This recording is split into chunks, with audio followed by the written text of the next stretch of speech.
아버지 어머니 두 분 모두 대소변을 못 가린다고 하더라도 못할 거 아니지 않나요? 그걸 자식이 치워야지 누가 치우겠어요. 집으로 요양보호사가 오시지만 나는 절대 그분에게 처리하라고 하고 싶진 않아요. 내가 하지. 우리 아버지인데. 사실 이렇게라도 같이 있는 시간이 길어봐야 10년. 그렇지 않으면 5년. 그 기간도 하지 못한다면 나중에 가서 내가 얼마나 가슴 칠 것인지 불보듯 뻔해요. 나를 힘들게 했어도 그때가 좋았는데 하며 후회해봤자 이미 때는 늦지요. 이런 생각을 하면 부모님이 막 모질게 해도 그렇게 원망스럽지 않아요. 위 내용은 KBS 인간극장 고향에 살고 지고 편에 나온 인터뷰 내용입니다. 이 글을 보니 어떤 생각이 드시나요? 아마 이 영상을 보셨던 분들 중에서는 아니, 요즘이 어떤 시대인데 현실적인 얘기를 해야지 말이야. 아픈 부모를 모셔보지 않았다면 함부로 말도 마세요 하며 혀를 끌끌 차는 분들도 있을 것입니다. 부모를 집에서 모시고 안 모시고 요양원이나 요양병원에 모시고 안 모시고를 말하려는 것은 아닙니다. 다만 인생의 후반기를 살아가면서 누구에게나 닥쳐올 수 있는 문제임은 분명합니다.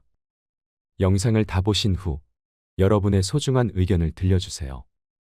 오늘은 50에 읽는 논어라는 책을 통해 효에 대한 이야기를 나눠보고 싶습니다. 이번에 20만 부 기념 리커버로 출간되었다고 하는데요. 굽이치는 인생을 다잡아주는 공자의 말 속에서 삶의 지혜를 찾는 시간이 되시길 바랍니다. 어느 노교수의 회고와 나이 들수록 꼭 필요한 삶의 지혜도 함께 들으시면 좋겠습니다. 효는 일상의 문제이자 마음의 문제. 맹무백이 효에 관하여 여쭤보자 공자께서 말씀하셨다. 부모는 오직 자식이 병들지 않을까 그것만을 걱정한다. 나이 50이 넘으면 문상 가는 일이 부쩍 많아집니다. 직장 동료나 친구의 부모님 초상이 대부분입니다. 저의 아버지, 어머니, 장모님께서는 모두 한 해에 돌아가셨습니다. 50대 초반 어느 해 순서라도 정해놓은 듯 여름, 가을, 겨울에 한 분씩 떠나가셨습니다. 50은 자신의 천명을 아는 시기이기도 하지만 천명을 다하고 돌아가시는 어른들을 보면서 삶의 의미를 되돌아보는 때이기도 합니다. 언제나 자식이 먼저였던 부모였습니다. 그분들이 돌아가신 다음에야 자식은 부모가 늘 먼저가 아니었음에 깊은 후회를 합니다. 몸 관리가 부실했던 제자 맹무백이 효에 관해 물었을 때 공자의 대답은 너무나 감명했습니다. 부모는 오로지 자식이 아프지 않을까만 걱정한다는 것이었습니다. 노나라 대부의 아들이었던 맹무백은 몸이 뚱뚱했다고 합니다. 그러니 공자께서 몸 관리를 잘해야 한다는 것, 효가 그리 멀리 있지 않다는 것을 이른 말입니다. 예나 지금이나 부모의 첫 번째 걱정은 자식 걱정입니다. 자식이 뛰어난 특기를 갖는 것도, 훌륭한 학교로 진학하는 것도, 우등상을 받는 것도, 좋은 기업에 들어가는 것도 모두 그 다음입니다. 아프지 않고 다치지 않고 건강한 몸을 보존하는 게 부모에겐 첫 번째입니다. 거스르지 않는 일상의 마음. 논어에 기록된 효에 관한 몇 구절을 비춰보면 2500년 전 공자께서 제자들에게 일렀던 효는 그리 대단한 것이 아니었습니다. 때를 거르지 않고 부모님에게 식사를 올리는 것도 중요하지만 더욱 중요한 것은 마음이다. 술과 음식을 부모님께 먼저 드시게 한다고 하여 효라 할 수 있겠는가? 공경하는 마음이 빠진다면 개와 말에게 먹이를 주는 것과 무엇이 다르겠는가? 혹여 부모의 잘못이 있을 때는 완곡하게 말씀을 드려야 하며 부모님의 뜻을 따르기에 다소 어려움이 있다 해도 가능하면 그 뜻을 어기지 말아야 한다. 또한 자식은 화난 얼굴을 보이지 말아야 한다. 화난 얼굴로 일하고 있는 자식을 보는 부모의 마음이 어찌 편안하겠는가. 집을 나서기 전에 어디를 가는지, 언제 돌아오는지를 말씀드려야 하며 돌아와서는 잘 돌아왔다는 것을 꼭 알려야 한다. 살신성인의 효를 칭송했던 조선시대의 문화가 있었지만 사실 공자께서 말씀하신 효의 개념은 일상의 문제였고 누구나 행할 수 있는 마음의 문제였습니다. 슬픈 고통의 터널을 지나고 있다. 요즘은 너나 할 것 없이 나이 드신 부모를 가까이서 모실 자식이 없다시피 합니다. 거동이 불편하거나 병든 부모의 경우 더욱 그렇습니다. 장남 장녀도 차남 차녀도 며느리도 사위도 손자 손녀도 누구 하나 선뜻 나서 병든 부모, 늙은 할머니 할아버지를 모시겠다고 하지 못하는 게 현실입니다. 마음이 없어서라기보다 매일매일의 삶이 무겁기 때문입니다. 늙고 병든 부모를 병원에 눕혀놓고 형은 동생을, 동생은 형을 바라보면서 서로 핑계만 댑니다. 서로 원망하면서 눈치만 봅니다. 병원이나 요양원에서 외롭고 쓸쓸히 죽음을 맞이해야 하는 게 일상이 되어갑니다. 부모가 돌아가시면 2, 3일 내 전광석화처럼 초상을 치르고 사무제도 마치기 전에 유산 싸움에 돌입합니다. 장남은 장남대로, 동생은 동생대로 그동안의 공적을 들이대며 결국엔 법적 잣대까지 들며 소리칩니다.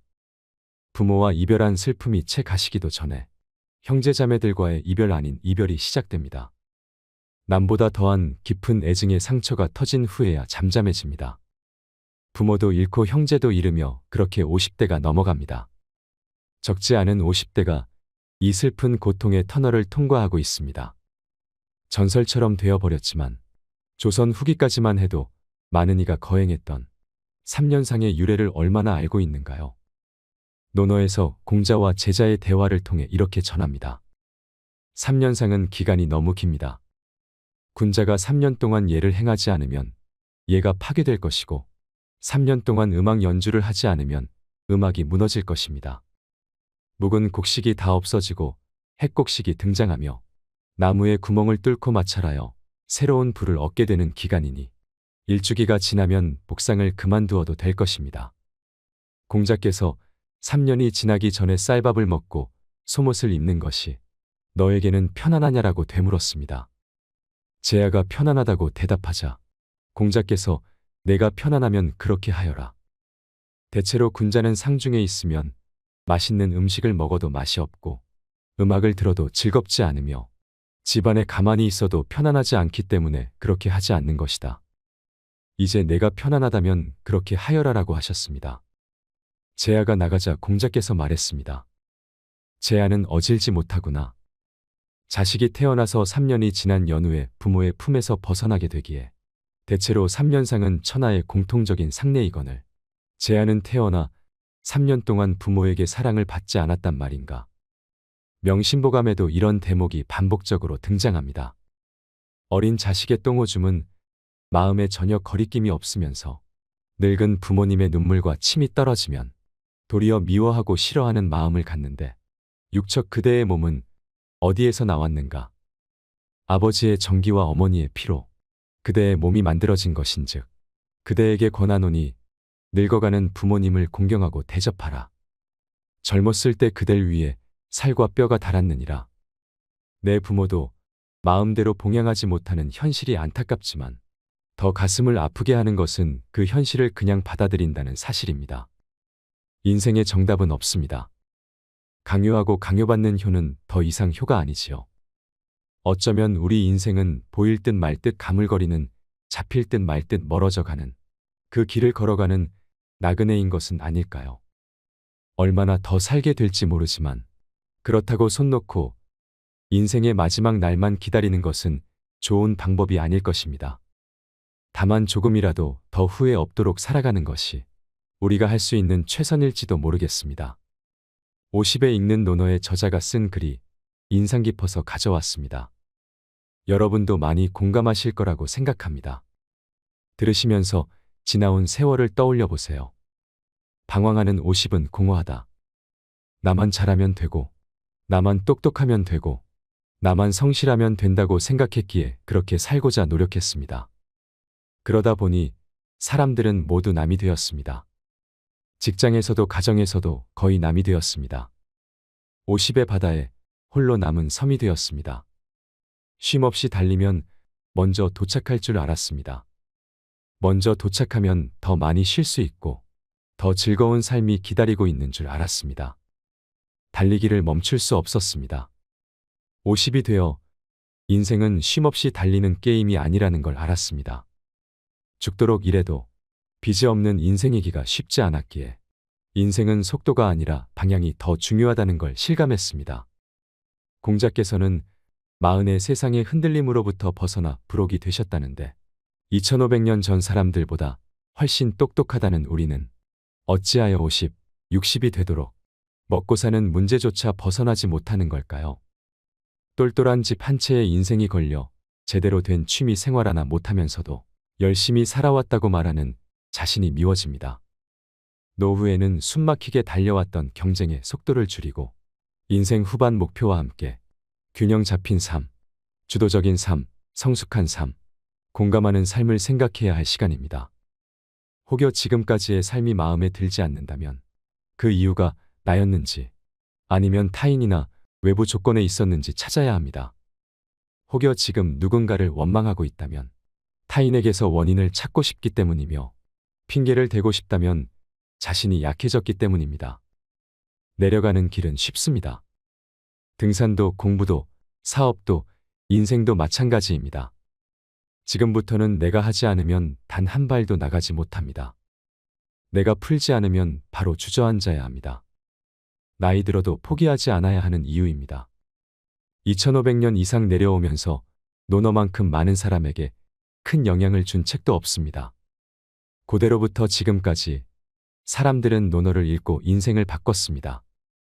경영자는 경영 원리를, 정치가는 정치 기본을, 리더는 리더십을 배웠습니다.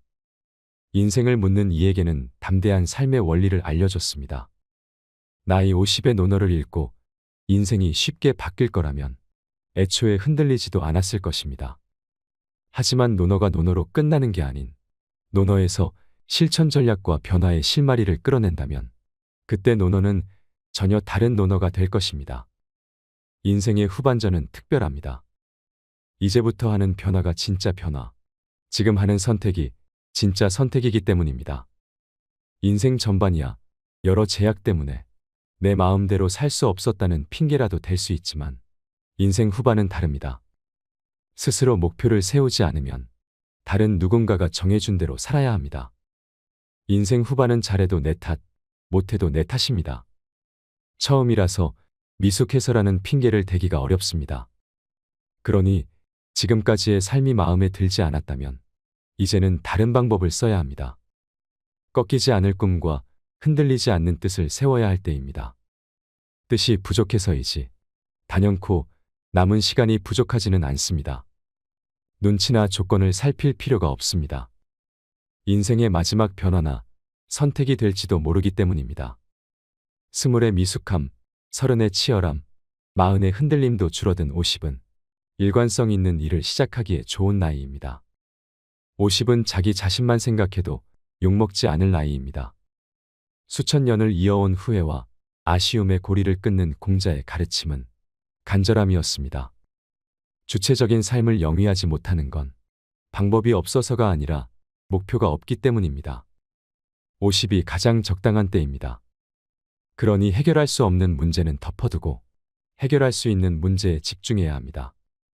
사람의 힘으로 풀 수 없는 문제는 남겨두는 것도 전략입니다. 현재에 집중하려면 방해 요소를 제거해야 합니다. 누군가를 만나 감정이 많이 상한다면 만남의 기회를 줄여야 합니다. SNS에 너무 많은 시간이 낭비된다면 사용 시간을 줄여야 합니다. 소통이 짐이 된다면 줄여야 합니다. 집중은 용기입니다. 한 가지만 남기고 나머지 99가지를 없애는 결심이 필요합니다. 55세는 30세와 80세의 딱 중간입니다. 지금까지 나 아닌 누군가를 위해 살았다면 이제부터는 누군가가 아닌 나를 위해 살아야 합니다. 지난 25년을 나 중심으로 살았다면 다가오는 25년은 가족을 위한 삶이어야 합니다. 지난 25년 동안 싫어하는 일을 하며 살았다면 다가오는 25년은 좋아하는 일을 찾아 재밌게 살아야 합니다. 지난 25년 동안 돈만 되는 일을 하며 궁색하게 살았다면 다가오는 25년은 사람을 찾아 함께하는 일을 하면서 시간을 보내는 걸 목표로 삼아야 합니다. 공자는 멀리 생각하지 않으면 늘 가까이에 근심이 있다고 했습니다. 영국의 대표 소설가 찰스 디킨스는 인생이란 멀리서 보면 희극이지만 가까이서 보면 비극이다라고 하지요. 우리에게 놓여진 현실은 늘 어렵습니다. 그 어떤 시대에도 근심과 걱정이 없는 시대는 없었습니다.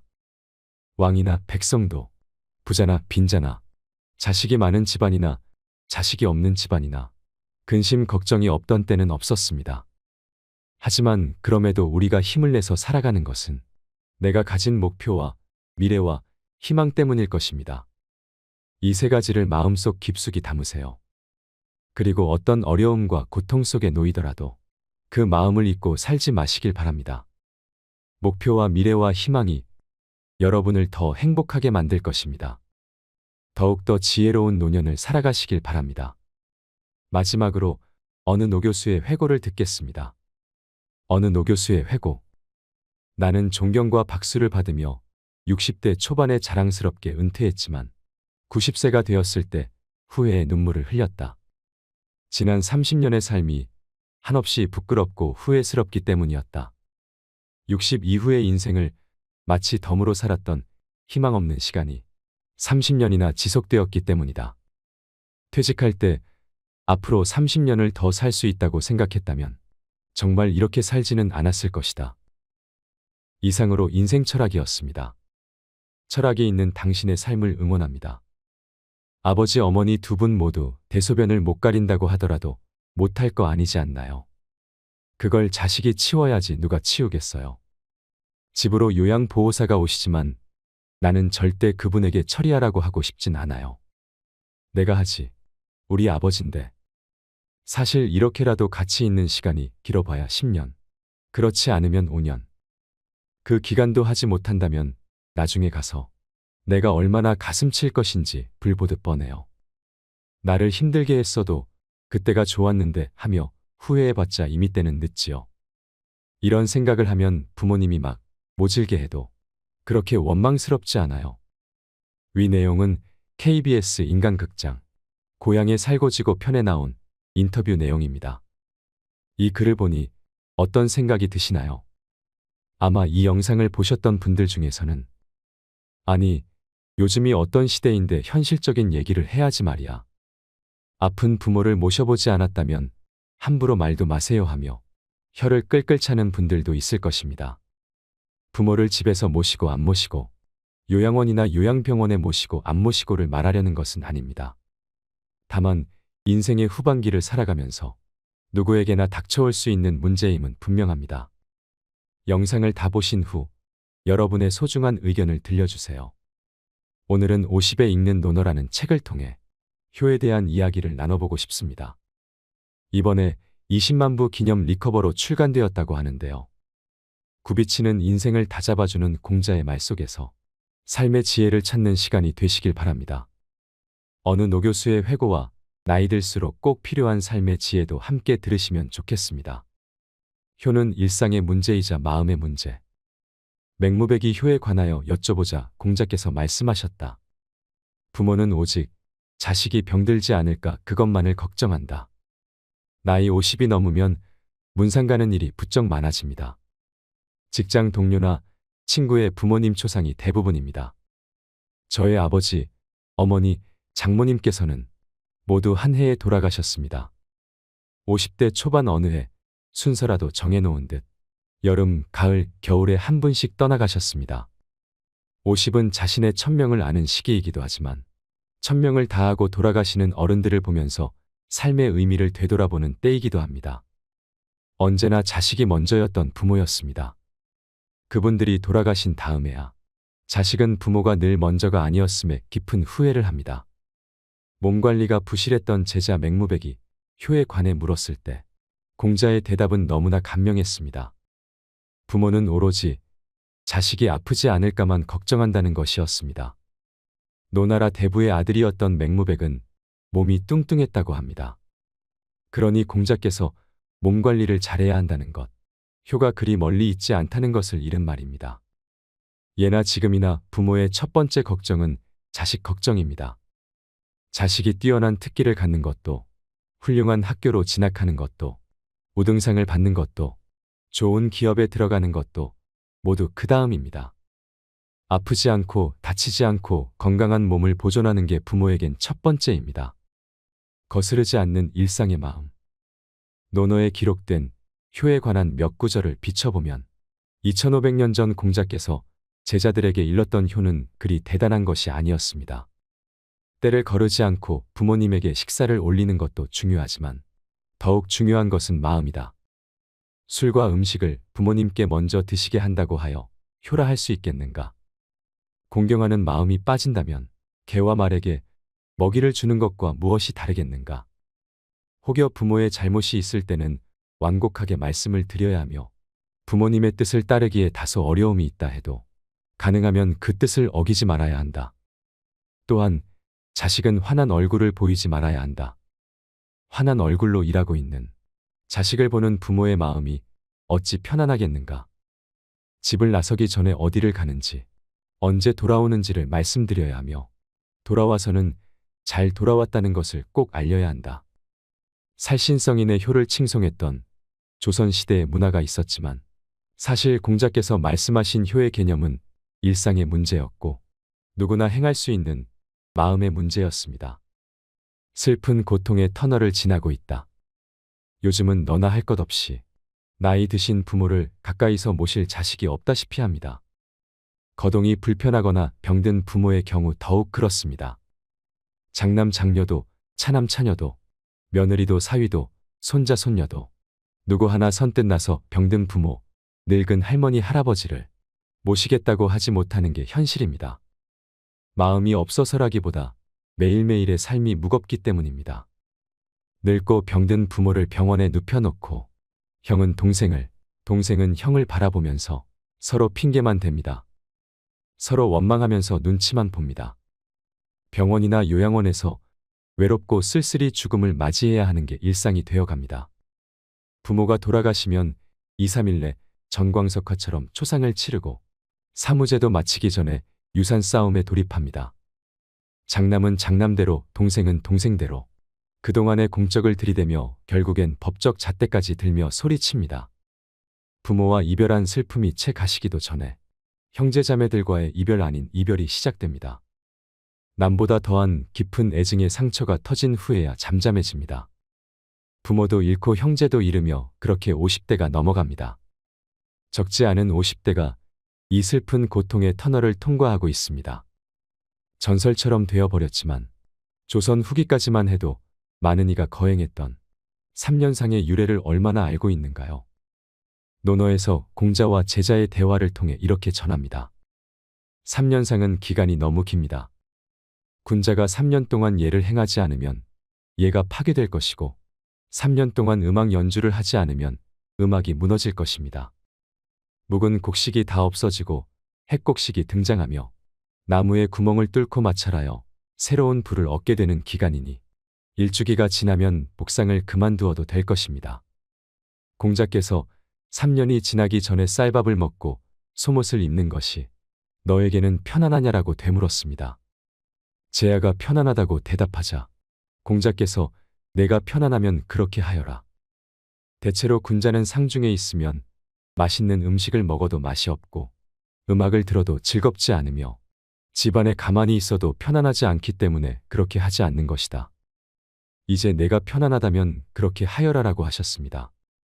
제아가 나가자 공자께서 말했습니다. 제아는 어질지 못하구나.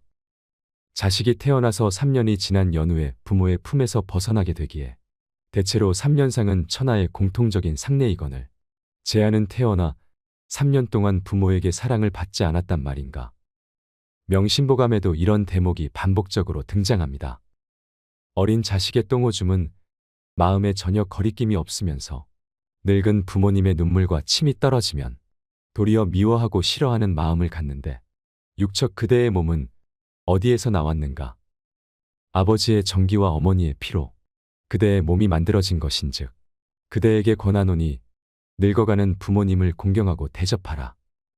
젊었을 때 그댈 위해 살과 뼈가 닳았느니라. 내 부모도 마음대로 봉양하지 못하는 현실이 안타깝지만 더 가슴을 아프게 하는 것은 그 현실을 그냥 받아들인다는 사실입니다. 인생의 정답은 없습니다. 강요하고 강요받는 효는 더 이상 효가 아니지요. 어쩌면 우리 인생은 보일 듯 말 듯 가물거리는 잡힐 듯 말 듯 멀어져 가는 그 길을 걸어가는 나그네인 것은 아닐까요?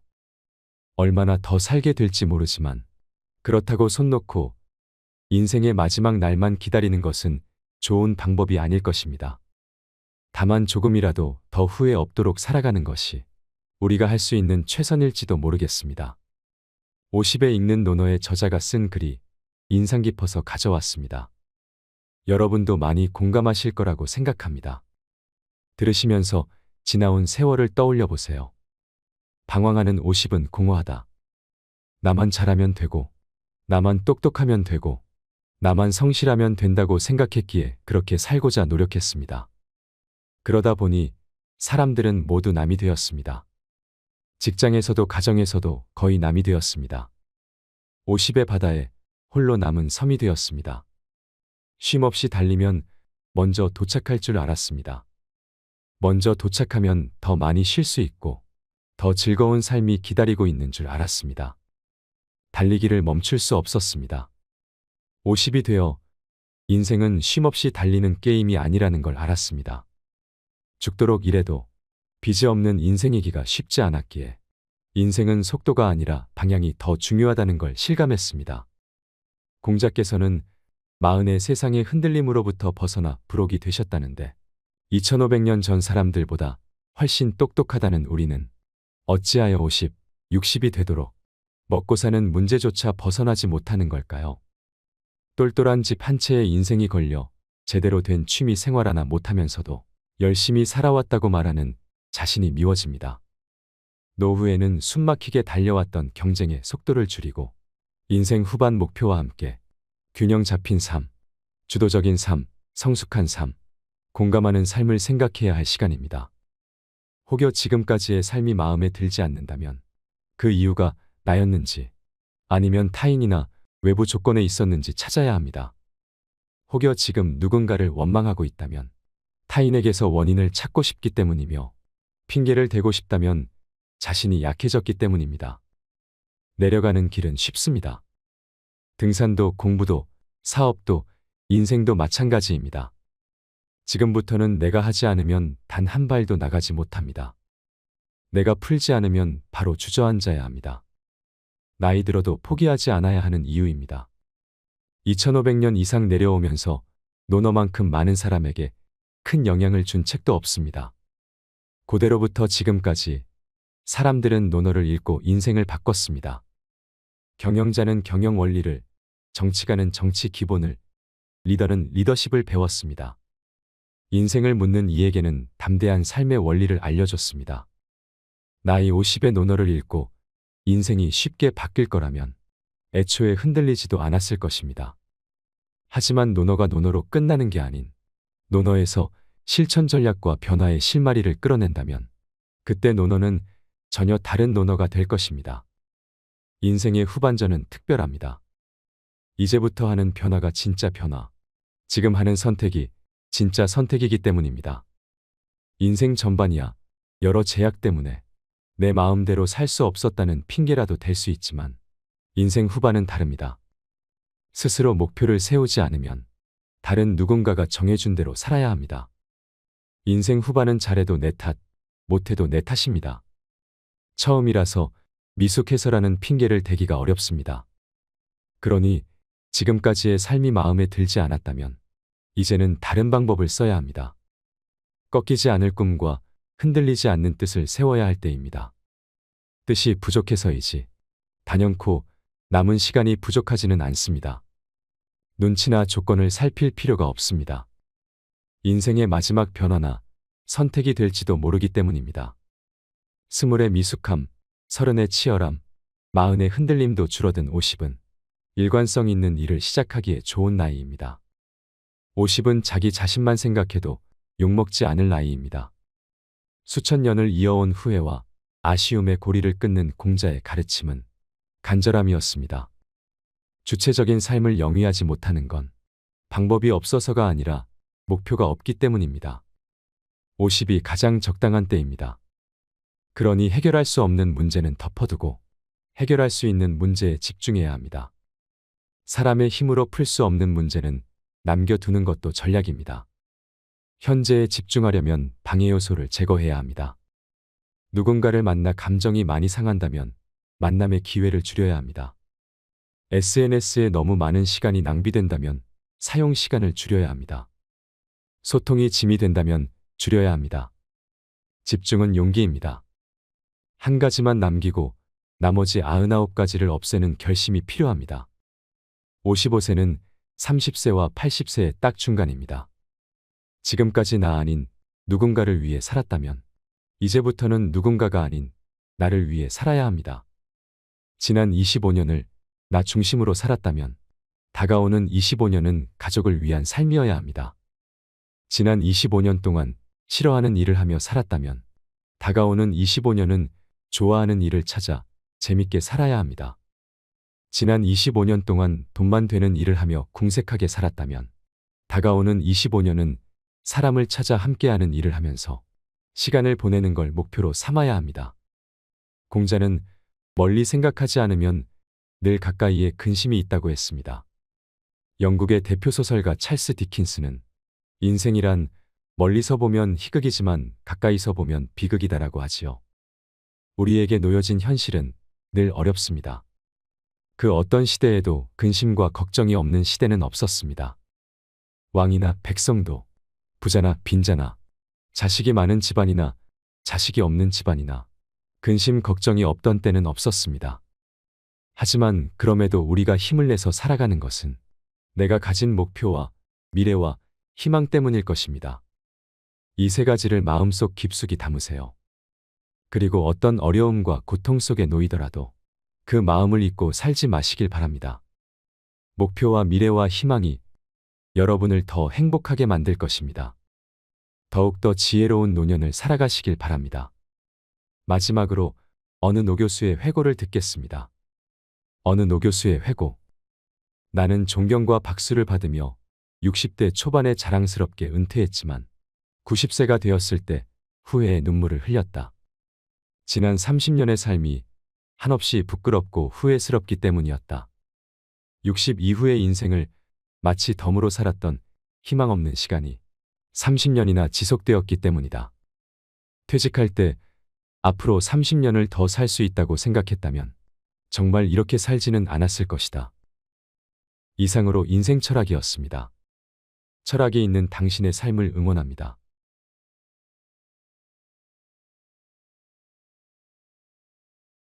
살다 보면 무례한 사람을 만나기 마련입니다. 그들은 내게 당혹감을 안기고 상처를 주며 자존감을 뒤흔들어 놓습니다. 어떤 인간관계는 유지를 하는 그 자체만으로 지나치게 에너지가 들 때가 있습니다. 은연중에 나를 자꾸 깎아내리며 만만하게 대하는 친구가 있습니다. 오늘 옷이 왜 이래? 안 좋은 일 있어? 얼굴이 왜 그래? 만나자마자 이런 말부터 하곤 하는데 그럴 때마다 내 옷이 너무 별로인가, 얼굴색이 안 좋은가 고민이 됐습니다. 왜 자꾸 사람들은 남을 깎아내리려 하는 걸까? 사람은 누구나 잘나고 싶어 합니다. 내가 남보다 뛰어났으면 좋겠고 돋보였으면 좋겠다고 생각합니다. 남을 깎아내리면 그 순간만은 내가 뭐라도 된 것만 같은 착각을 하게 됩니다. 참 쉽습니다. 별다른 노력 없이 비난과 험담 몇 마디면 충분하니까. 그럼 잠시나마 모래성 같은 우월감을 느낄 수 있습니다. 우린 종종 시소를 타는 것처럼 상대가 올라가면 내가 내려가고 상대가 내려가면 내가 올라간 것처럼 느낍니다. 아주 큰 착각입니다. 상대가 올라가든 내려가든 간에 내 위치는 변함이 없습니다. 무례한 이들에게 감정의 동요 없이 당신 지금 선 넘었어 라고 알려줄 방법은 없을까요? 오늘은 다산 정량용 선생의 지혜의 말씀으로 남들에게 만만하게 보이지 않는 법을 들어보겠습니다. 주변의 무례한 사람으로부터 나를 적절하게 지킬 수 있는 지혜가 무엇인지 여러분의 마음에 잘 새겨졌으면 좋겠습니다. 남이 내게 함부로 군다면 스스로를 돌아보라. 내가 행동하는 대로 남들은 나를 대한다. 남들이 나를 업신여기는 이유는 내가 그들에게 만만하게 보이기 때문이다. 윗사람이 나를 능멸하거나 아랫사람이 무시하는 것도 마찬가지로 내가 그들에게 만만하게 보였기 때문이다. 나에게 감히 남이 범접할 수 없는 당당한 기상이 있어야 한다. 그래야 남들이 나를 얕보지 못할 것이다. 상처받았다면 무심코라도 웃지 마라. 무례한 사람에게는 제대로 대응해야 다음번에 그런 일이 발생하지 않는다. 대응할 말이 생각나지 않는다면 눈빛으로라도 불쾌함을 드러내라. 무례한 태도에는 웃지 않고 노려봐주는 것이 만만하게 보이지 않는 비결이다. 진부한 의견이라도 당당하게 말하라. 아무리 깊이 생각했어도 말하지 않으면 생각하지 않은 것과 같다. 소소하고 진부한 의견이라도 당당하게 말하면 훨씬 호감을 살 수 있다. 말끝을 흐리지 마라. 말끝을 흐리면 상대에게 자신감이 없다는 메시지를 준다. 말끝을 흐리는 것은 만만하게 보이는 지름길이다. 하고 싶은 말만 명확하게 표현하는 것이 훨씬 당당하게 보일 수 있다. 내가 잘못한 것이 없는데 남들이 이러쿵저러쿵 한다고 안절부절해서도 안 되고 내가 특별히 잘한 것이 없는데 남들이 칭찬한다고 우쭐대서도 안 된다. 남에게 휘둘리지 말고 홀로 굳건해져라. 무겁게 움직여라. 행동을 무겁게 하되 제대로 무거워지지 않으면 더욱 무겁게 하도록 애써야 한다. 어떠한 일이 틀어진다면 스스로를 반성할 뿐 남을 탓하지 말고 내 스스로 떳떳하게 밀고 나가야 한다. 누가 뭐라 해도 의견을 굽히지 말고 밀고 나가라. 또한 나 자신을 업신여기지 마라. 내가 나를 업신여기면 다른 사람들은 반드시 나를 무시한다. 실없이 남들을 칭찬하면 그 말은 진정성을 잃는다. 내가 나를 귀하게 여기고 소중하게 여기지 않기에 남들도 나를 소중하게 생각하지 않고 무례하게 행동하는 것이다. 이를 희비하는 모습을 남들에게 보이지 마라. 밥 한 끼 굶었다고 신경질을 내거나 함께 배불리 먹었다고 금세 행복해하는 것은 천한 짐승들이나 하는 행동이다. 감정의 기복은 내면의 수련이 그만큼 부족한 탓에 생기는 것이다.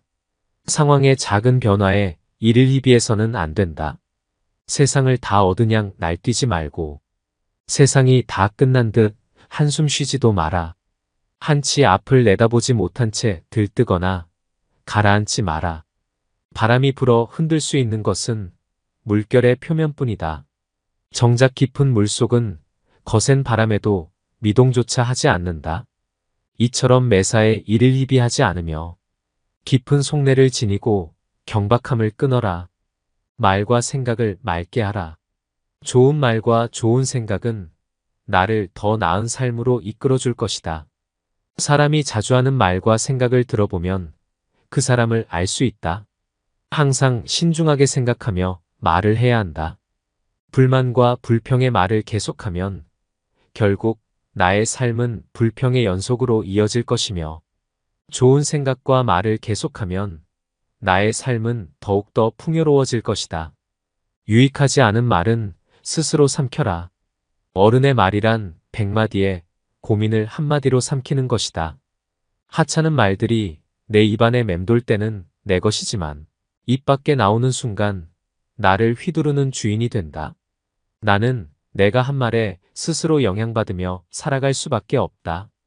부정적인 말을 계속하면 부정적으로 살 수밖에 없게 된다. 부정적인 말에 휘둘리지 말라. 진정한 어른이란 무엇인가를 생각하라. 진정한 어른은 살아온 경험과 겪어온 세월에 휘둘리지 않는 사람을 말한다. 하지만 인간의 마음은 늘 휘청거리기 때문에 그 중심을 단단히 붙잡아야 한다. 몸가짐을 바르게 하고 혼잣말을 하더라도 못된 말을 하지 마라. 혼자 있을 때도 절제하고 단정함을 유지하는 것이 바른 삶의 자세이다. 그렇다고 스스로를 너무 몰아세우지는 말라. 작은 상자에 큰 물건을 억지로 담으려고 하면 부서지고 만다.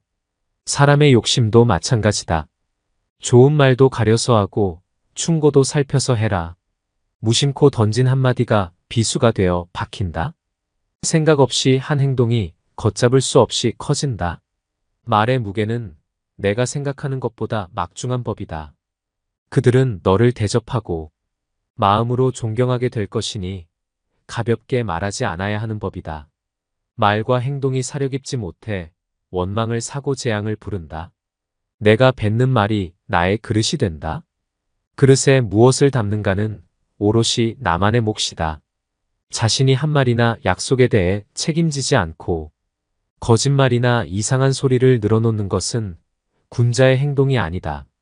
지키지 못할 말이라면 뱉지 말고 뱉은 말은 도리를 다해 지켜라. 자신을 자랑하는 것은 반드시 삼가라. 남을 꾸짖는 말을 하지 말라. 선인은 악한 사람이 자신을 꾸짖어도 대꾸조차 하지 않는다. 대꾸하지 않으면 마음이 맑고 한가롭다. 어리석은 자는 악한 사람이 자신을 꾸짖으면 다른 꾸짖는 말로 대꾸한다. 이렇게 대꾸를 하면 입에 불이 붙는 것처럼 뜨겁고 끓는다. 이는 마치 사람이 하늘을 향해 침을 뱉는 것과 같이 도리어 자기에게 돌아온다. 내가 하는 말을 신중하게 선택하는 습관을 가져라. 자세를 바르게 하라. 바른 자세야말로 강력한 언어 수단이다. 자세를 바르게 하면 말의 설득력이 높아지고 심리적으로 자신감이 생긴다. 바른 자세만으로도 당당한 이미지를 만들 수 있다. 자세가 바르면 인생도 밝아진다. 바른 자세로 앉을 때 낯빛이 바르게 되고 두려움이 줄어든다.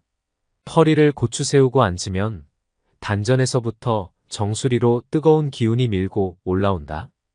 허리를 숙이거나 등을 기대면 기운은 다시 퍼져버린다. 뭔가 제대로 흘러가고 있지 않다는 표시이다. 불편함의 원인을 찾기 전에 먼저 지금 있는 자세를 취해라. 고쳐 앉는 것만으로도 판단이 맑아지게 된다. 지금 땅에 서 있다면 수직으로 바로 서라. 서 있는 몸이 지면과 수직에서 벗어나는 것은 몸이 한쪽으로 기운다는 것이다.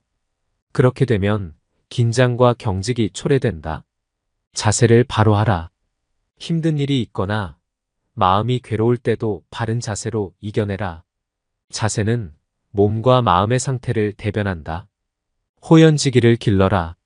악행은 작더라도 저지르지 말고 선행은 작더라도 실행하라. 모든 일은 너그럽게 처리하면 나중에 복이 온다. 한때의 분함을 참으면 10일 동안 근심을 면할 수 있다. 사람은 자고로 호연지기를 가져야 한다.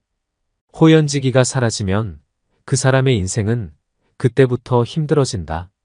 군자는 마음에 부끄러운 일이 없고 거짓이 없을 때만 깃드는 거룩한 기운을 가지고 있다. 늘 떳떳한 마음을 가져라. 일정한 직업이 없어도 변치 않는 마음을 가져라. 재산이 없어도 떳떳한 마음을 가질 수 있지만 떳떳한 마음이 없으면 탐욕스러워진다.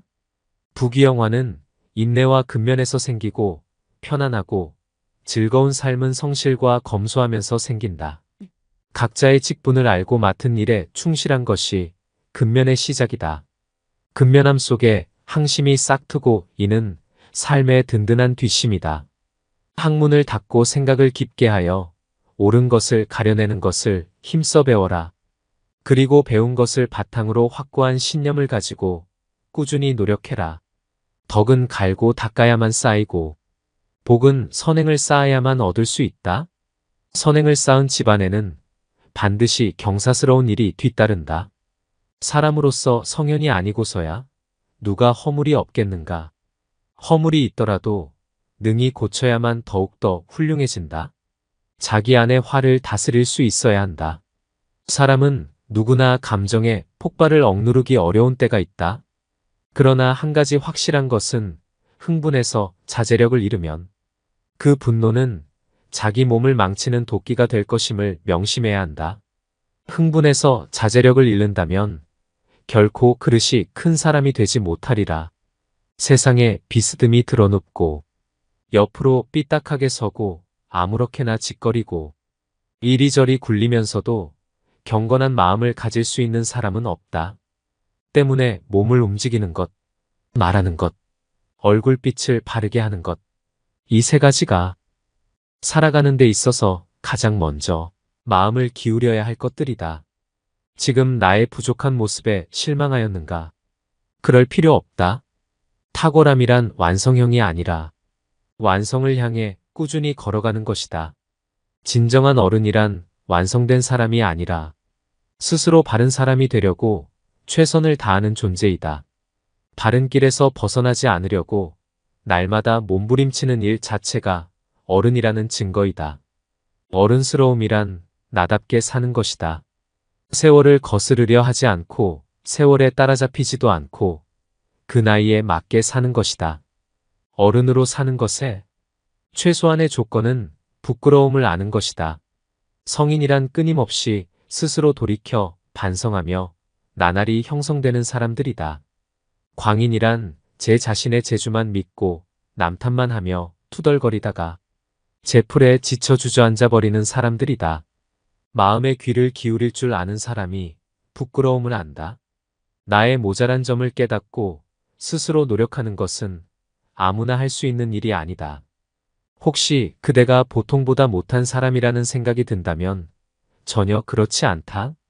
누구나 아는 가르침이라도 그것을 실천하는 일은 보통 일이 아니다. 인간을 만드는 것은 태어나면서 모든 기질이 아니라 살아가면서 만들어가는 태도다. 인생은 속도를 겨루는 시합이 아니다. 세월을 견디고 비바람을 버텨야 나이테가 쌓이니 조급해하지 말라. 살아가면서 겪는 세월 가운데 똑같은 날은 단 하루도 없다. 삶의 가장 큰 걸림돌은 결국 나 자신이다. 내 마음이 바뀌면 모든 것이 바뀐다. 용기는 두려워하지 않아도 될 것을 두려워하지 않는 지혜다. 지혜가 없으면 그 반대로 한다. 성공의 길은 다양하지만 실패의 길은 폭이 하나뿐이다. 하나의 길이 막혔다고 해서 실패한 것은 아니다. 마음을 단단하게 붙잡기 위해서는 먼저 흔들리는 마음을 인정해야 한다. 인생 또한 음악이 그러하듯 높은 소리와 낮은 소리가 어우러지는 것이니 너무 슬퍼하지 말라. 생각하기를 포기하면 살아가는데 급급해진다. 그러니 삶이 사납게 닥쳐올수록 생각하고 또 생각하라. 당장의 욕망에 휘둘리지 말고 내가 무엇을 욕망하고 있는지.